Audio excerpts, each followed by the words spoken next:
নমস্কার, সবাই কেমন আছেন? আশা করি ভালো আছেন, সুস্থ আছেন। হ্যাপি লাইফ টুম্পার ঘরেতে তোমাদের সবাইকে স্বাগত। এই যে আজকের ব্লগটা একটু দেরি করে শুরু করলাম, যেহেতু আমার শরীরটা খুব খারাপ ছিল, সকাল থেকে একটুও কাজ করতে পারিনি। তাই ভাবলাম যে রান্না থেকেই ভিডিওটা স্টার্ট করি। দেখো কেমন বাইরে বৃষ্টি পড়ছে। আজকে কিন্তু খুব বৃষ্টি হয়েছে, খুব ভালো লেগেছে, কারণ আজকের ওয়েদারটা এতটাই ঠান্ডা ছিল, নরম ছিল। এই যে রান্নাতে চলে আসলাম। আজকে একটু পনিরটা দেখালাম, যেহেতু আজকে পনির রান্না করব, আর কিচ্ছু করব না। আলু, পনির আর পটল দিয়ে একটা তরকারি করব, একটু ঝোল করব, কারণ পনির যখনই নিয়ে আসে শনিবার তো তখন আমি দুধ পনির করি, যেহেতু মেয়ে দুধ পনির খেতে খুবই ভালোবাসে। এই জন্য আজকে ভাবলাম শরীরটা খুব একটা ভালো নেই বলে আজকে একটু সবজি দিয়ে একটু ঝোল বানাবো, তাহলে দুপুরে হয়ে যাবে। রাতে একটু আলাদা টাইপের কিছু করব, যেহেতু সুব্রত দুপুরের রান্না রাতে খেতে চায় না। এই জন্য ভাবলাম চলো একবার একটুখানি পটল দিয়ে আলু দিয়ে পনিরটা বানিয়ে ফেলি। এই যে আর আগে প্রথমে পটলটা ভেজে ফেলেছি, তারপরে ফোড়ন দিয়েছি। ফোড়নটা দিয়েছি হচ্ছে শুকনো লঙ্কা, তেজপাতা আর সাদা জিরে।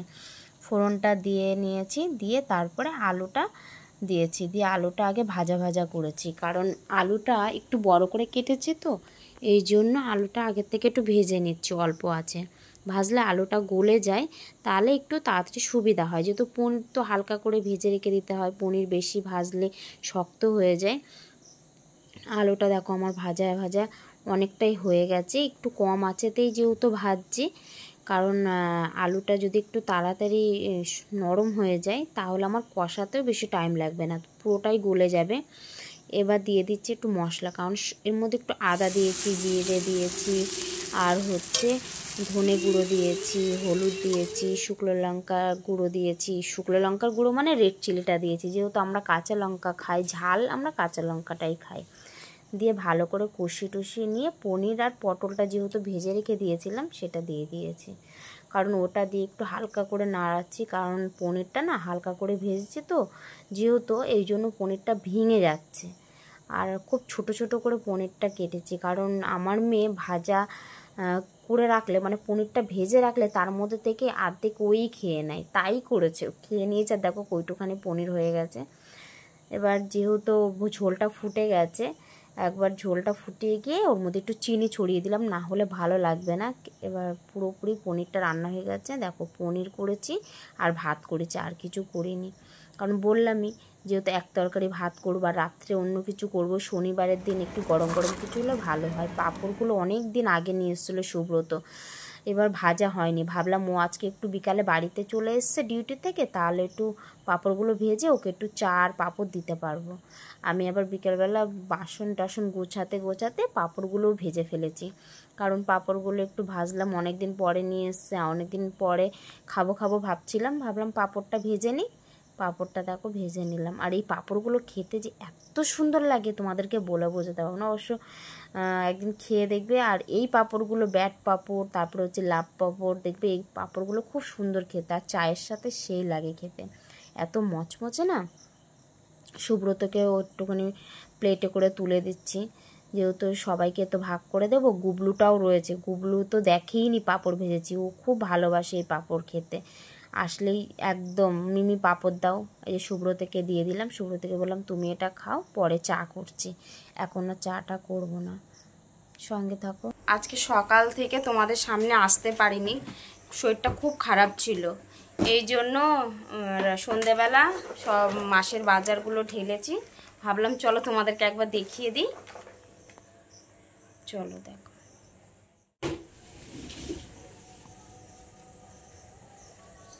বাজারটা এনেছে কালকে, এমনি দেখিয়েছি ব্যাগের থেকে, কিন্তু এই আজকে ঢেলে সব কিছু হিসাব মেলাচ্ছিলাম। বাবা এনেছে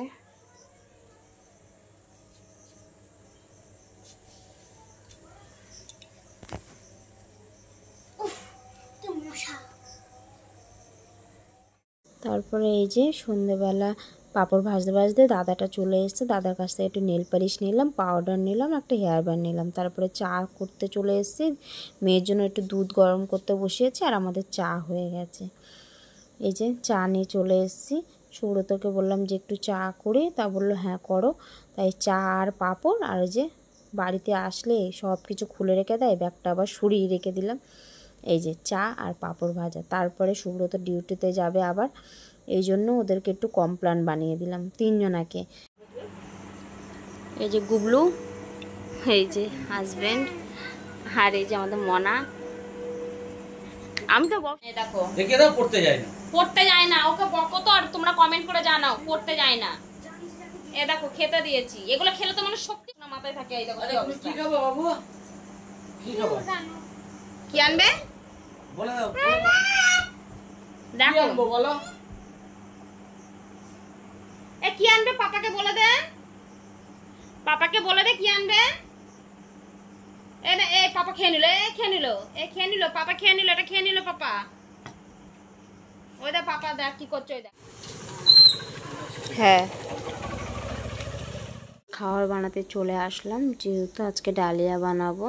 শনিবারের দিনকে রাতে একটু ডালিয়াই বানাই, কেননা সবজি আবার আলাদা কিছু করে কি দিয়ে করব, এই জন্য ডালিয়ার মধ্যে সব সবজি দিয়ে একটু ডালিয়া বানালেও ভালো লাগে। আর পাঁপড়টা ভেজে নিলে ব্যাস রাতের খাওয়াটা কমপ্লিট। না হলে আবার ভাত করো, ডাল করো, ভাজা করো, এর থেকে যে কোনো একটা রান্না করলেই ভালো লাগে।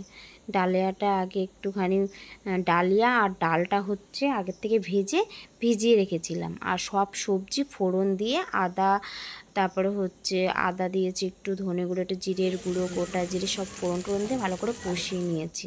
ভেজে নিয়ে কষিয়ে নিয়ে ডালিয়াটা দিয়ে ভালো করে ভাজা করেছি 4-5 মিনিট মতন করে, গরম জল ফুটিয়ে দিয়ে দিয়েছি। কারণ একটু গরম জল করে রাখলে না ডালের মধ্যে দিলে বেশ খুব সুন্দর স্বাদ হয়। ঠান্ডা জলে না অতটা ভালো লাগে না খেতে, এই জন্য ডালিয়াটার মধ্যে একটু গরম জল দিয়ে দিলাম। দেখো হয়ে গেছে, খুব একটা, যেহেতু ভিজিয়ে রেখেছিলাম খুব একটা দেরি হয়নি, খুব তাড়াতাড়ি হয়ে গেছে। একটু ঘি আর একটু গরম মশলা দিয়ে নাড়াচাড়া করে ঢেকে রাখবো। কারণ আজকের ভিডিওটা এই পর্যন্তই থাকলো, আবার দেখা হচ্ছে নতুন একটা ব্লগের সঙ্গে। সবাই ভালো থেকো, সুস্থ থেকো, নিজেদের খেয়াল রেখো। শুভরাত্রি।